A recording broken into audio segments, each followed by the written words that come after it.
Good morning, everyone, and happy 4th of July to you. And hopefully, wherever you're at, the weather is as gorgeous as it is here. Not a cloud in the sky, cool, crisp morning, going to be a nice, warm, sunny day. And I know there are parts of the country that are experiencing some pretty rough weather right now, so hopefully you make it through just fine. But all I can say is, who needs fireworks tonight when you have a beautiful day like this to celebrate? That's what I'm going to be all about today. And also, we're all about our psalm for this coming Sunday, Psalm 25, the first 10 verses. Now, it's interesting. This is one of those psalms. It's called a alphabetic acrostic psalm. We've talked about it before. It's where each verse starts with a letter of the Hebrew alphabet, beginning with the first letter, going all the way to the end. And there's 22 verses, or 22 letters in the Hebrew alphabet, so there's 22 verses to the psalm. You know what? It does get a little goofy in here in that I think the author was getting a little frustrated trying to fit every verse with every single letter. So here's a little secret. He skips 2 of the letters.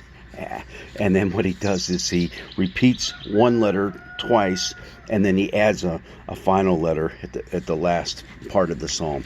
But okay, pretty much it's an acrostic psalm. And why would they do that? Well, that's done quite often. It's found throughout the psalms because it's an easy way to memorize the psalm.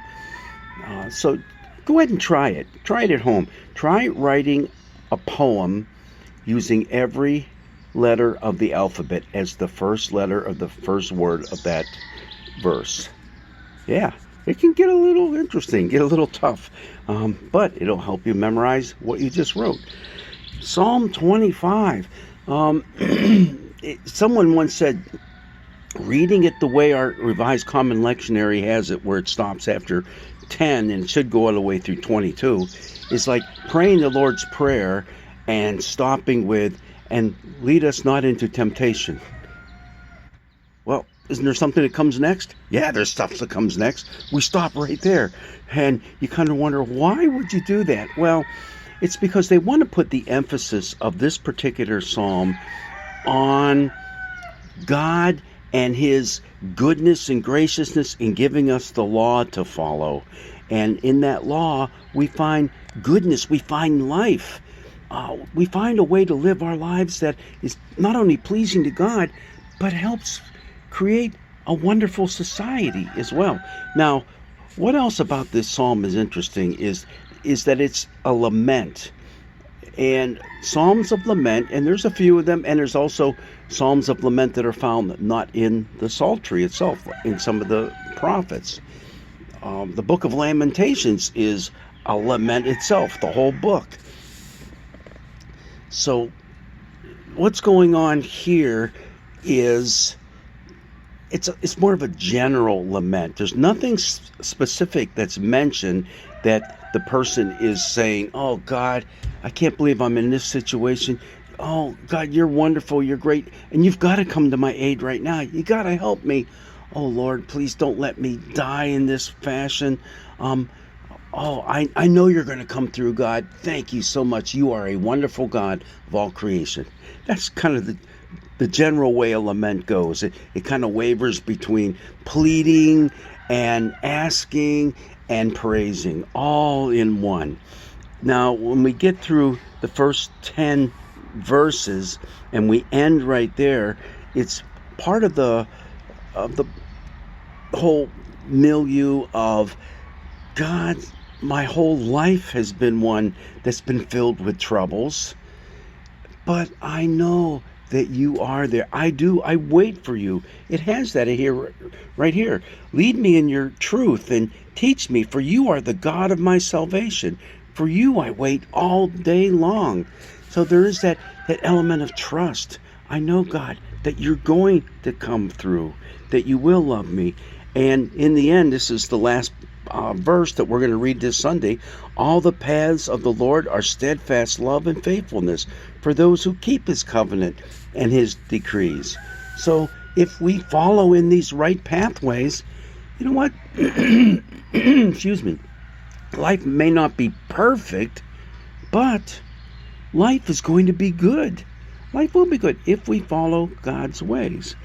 So it's a beautiful psalm. I like the way it starts, verse 1. I know I'm skipping all over the psalm, but just read verses 1 through 10. To you, O Lord, I lift my soul. There, it starts out on a high note. To you, O Lord, I lift my soul. And yeah, it gets into the parts where there's not such good stuff happening. Especially, hey, look at this part right here. You get into verses 6 and 7. Be mindful of your mercy, O Lord, and of your steadfast love. In other words, the psalter is saying, and the psalmist is saying, hey, don't forget who you are, God. You're a God of love and mercy. Don't leave me in this bad state that I'm in, all right? Do not remember the sins of my youth or my transgressions, but according to your steadfast love, remember me, for your goodness' sake, O Lord. So you were a bad boy and a bad girl growing up? God, please don't hold that against me. I love it. It's a great, great psalm. And it's a great day to celebrate our nation's birthday as well. And maybe this is an appropriate psalm for us as a nation. I mean, come on. We so often hear this nation was founded on Christian principles. Well, that's kind of, and I'm not going to get into it now, but it's kind of a yes and a no answer to that. But you do see written in and codified in many of our laws things that can show that we need to be decent, ethical, loving, and caring people. All right? That's there. But how often do we forget to do just that?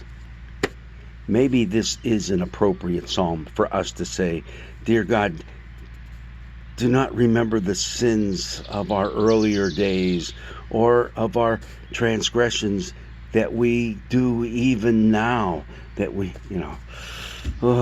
hey, this can get pretty intense if we get serious about it.